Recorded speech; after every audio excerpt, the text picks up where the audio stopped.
1번 문제는 스키드모어가 제시한 이게 이제 좀 중요한 의미가 있는데요. 사회복지행정의 특성입니다. 옳지 않은 것은입니다. 사회복지행정의 어떤 개념적인 측면, 특징적인 측면이라 이렇게 보시면 되겠는데 사회적으로 인지된 욕구를 충족시키기 위하여 사회복지가 들어갔으니까 욕구 충족이 나와야 되겠죠. 동원 가능한 자원을 활용할 수 있도록 하는 방법을 통해 이루어집니다. 여기서 자원을 활용한다라고 했잖아요. 이러한 것들이 이제 사회복지에서 상당히 중요한 것이죠. 자, 그 다음에 맞고요. 2번 이윤 추구나 권력을 목적으로 하는 게 아닙니다. 사회복지는 기본적으로 비영리를 추구한다 하죠. 복지수의 대상자, 지역 주민의 권리, 공적인 책임, 전문 인력 관리 등 넓은 영역을 포괄하고 있는 게 사회복지행정입니다. 앞에 목차에서 보셨잖아요. 인사관리, 재정관리, 정보관리, 기획, 마케팅 이런 전반적인 것들을 다 이야기하고 있는 것입니다. 자, 국가의 이념이나 정책 방향에 따라서 행정은 결정이 되는 것이죠. 쉽게 말씀드리면 정책의 방향이 나오고 그 다음에 이제 행정이 움직이는 것이니까 정책 방향에 따라서 결정되는 것이 사회복지 행정입니다. 자, 네 번째, 사회적으로 취약한 계층, 사회복지니까 물론 이제 모든 국민을 대상으로 하는 사회복지도 있고 그 다음에 사회적으로 취약한 계층을 중심으로 하는 복지도 있고 그렇죠.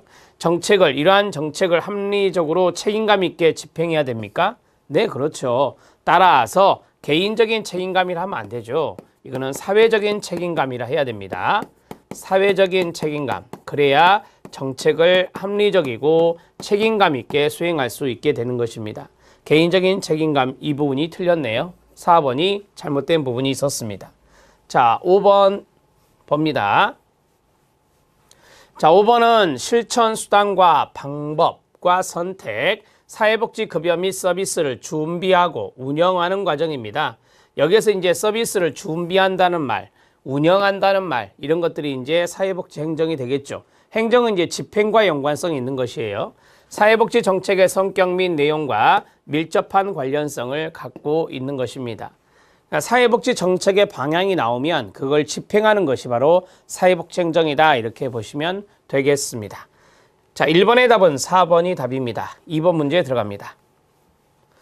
자, 1번 문제보다 2번 문제가 훨씬 출제 비율이 높죠. 당연히 하젠펠드 문제가 잘 나오는데 하젠펠드가 제시한 사회복지 조직의 특성으로 옳지 않은 것은입니다. 꼭 기억해 놓으셔야 될 문제입니다. 자, 사회복지 조직의 주 원료는 누구죠? 주 원료는 인간입니다. 여기서부터 이제 시작이 되는 건데요.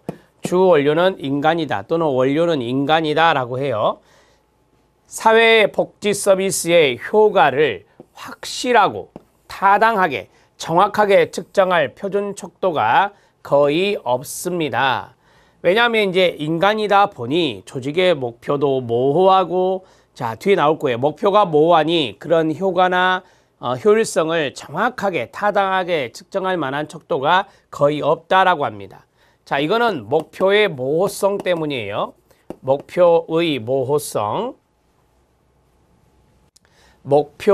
모호성입니다. 이것과 연결을 하셔야 됩니다. 그래야 1번 지문이 이해됩니다. 목표의 모호성 때문 이렇게 쓰겠습니다. 2번 들어갑니다. 사회복지 조직의 대상 원료가 인간이기 때문에 목표가 모호하고 애매한 경우가 많다라고 했습니다. 네, 맞죠?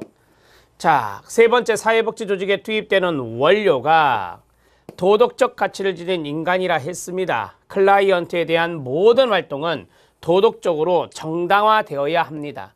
윤리성을 고려해야 된다라고 하는 겁니다. 윤리성 고려라고 쓰면 되겠죠. 자, 그리고 기술과 활동에 제한이 많이 있습니다. 자, 기술과 활동에 제한이 많다. 그 말은 윤리적인 측면을 고려해야 되기 때문에 그렇다라고 보시면 돼요. 자, 뒤에 이제 우리가 이런 것이 나와요. 기술은 다양하지만 불완전하다. 이런 말이 있거든요. 그런 것들이 이제 제한이 많다라고 이야기할 수 있는 겁니다. 3번 지문 맞습니다. 자, 4번 지문 들어갑니다. 사회복지조직은 서비스를 제공받는 클라이언트의 복지를 보호하고 증진하도록 사회로부터 위험을 받았죠. 그래서 그 존재가 정당화되는 것이 바로 사회복지조직이다 라고 하는 것입니다. 사회복지 조직은 정당성을 부여받아야 되는데 이렇게 사회로부터 위임을 받은 조직이라 보시면 됩니다. 자, 조직의 효과성이나 프로그램 평가에 대한 논란이 적어요? 여러분 잘 생각하세요. 효과성을 정확하게 알아볼 수 있는 타당성이 있는 척도가 거의 없는데 우리가 효과성 평가나 효율성 평가는 한단 말이에요. 따라서 거기에 대한 논란이 많을 수밖에 없죠. 효과성이나 프로그램 평가에 대한 논란이 적음에도가 아니라 많다 그래야 돼요. 많다.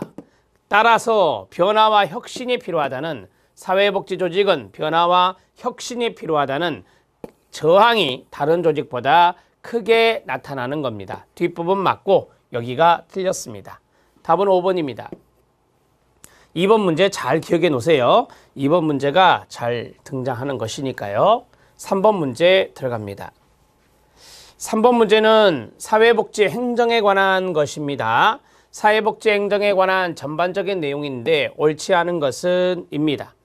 자, 1번은 우리가 앞에서 했는데요. 사회복지 서비스의 효과를 타당하게 측정할 수 있는 표준 척도가 거의 부재하여 없어서 비용 효과 분석이 어렵다. 네, 맞습니다. 사회복지 행정은 사회복지 정책을, 여기서 끊어야 돼요. 사회복지 서비스로 전환시키는 데 필요한 사회복지 조직에서의 총체적인 활동을 우리가 사회복지 행정이라 합니다. 자, 제 손을 보면 정책이 만들어지면 행정을 통해서 서비스가 제공되는 겁니다. 네, 맞습니다. 사회복지 전달체계란 사회복지기관 및 시설, 중앙, 지방 일선에 이르는 모든 공공과 민간, 공사조직의 서비스 전달망을 전달체계라고 합니다. 맞습니다. 사회복지 조직은 클라이언트 중심으로 해야 되고요. 탄력적이고요. 전문적인 특성을 지니는 것이 좋습니다. 하나씩 보죠. 클라이언트 중심입니다. 사회복지사 중심이 아니라. 그 다음에 탄력적이라는 것은 융통성이 있어야 된다는 거고요. 세 번째는 전문성이 당연히 있어야 되겠죠. 맞습니다. 조직의 일선 사회복지사의 활동이 중요할까요? 관리자의 활동이 중요할까요? 당연히 조직의 일선 사회복지사의 활동이 더 중요한 겁니다. 5번 지문은 바뀌었어요. 관리자의 활동보다는 일선 사회복지사의 활동, 즉 클라이언트와 직접적으로 접촉하는 사회복지사의 활동이 더 중요한 겁니다. 5번이 잘못되었습니다. 3번 문제도 잘 기억해 놓으시죠. 4번 문제 들어가도록 하겠습니다. 자, 4번 문제는 하젠펠드가 제시한 사회복지 행정조직의 특성에 대한 설명으로 옳지 않은 것은 입니다. 자, 하젠펠드의 문제가 또 있는데 보세요. 조직의 원료는 인간이다. 도덕적 정당성이 요구된다 했습니다. 윤리성 고려. 사회복지 조직은 주로 전문가에 의존합니다. 외부 환경에 많은 영향을 받는 경우가 많죠. 환경 의존도가 높잖아요. 맞습니다. 조직의 목표에 대한 구체적 합의의 결여로 목표 추구 활동이 어렵다라고 했습니다. 앞에서 제가 이 목표는 모호성이 있다, 애매모호하다라고 했어요. 따라서 구체적인 합의가 결여된다는 말과 바꿀 수 있는 거고 목표 추구 활동이 쉽지 않다. 네, 맞습니다. 조직이 제공하는 서비스에 관한 지식과 기술이 다양합니다. 불완전하다 했습니다. 완전하지 않고 불완전하다 또는 불확실하다 그래야 됩니다. 불완전하다, 불확실하다 이런 식으로 정리를 하시면 돼요. 가치 갈등적인 요소, 가치 갈등을 우리가 이제 실천해서 윤리적 딜레마라고 했죠. 사회복지 행정 조직, 사회복지 조직은 가치 갈등, 윤리적 딜레마를 겪는 경우가 많습니다.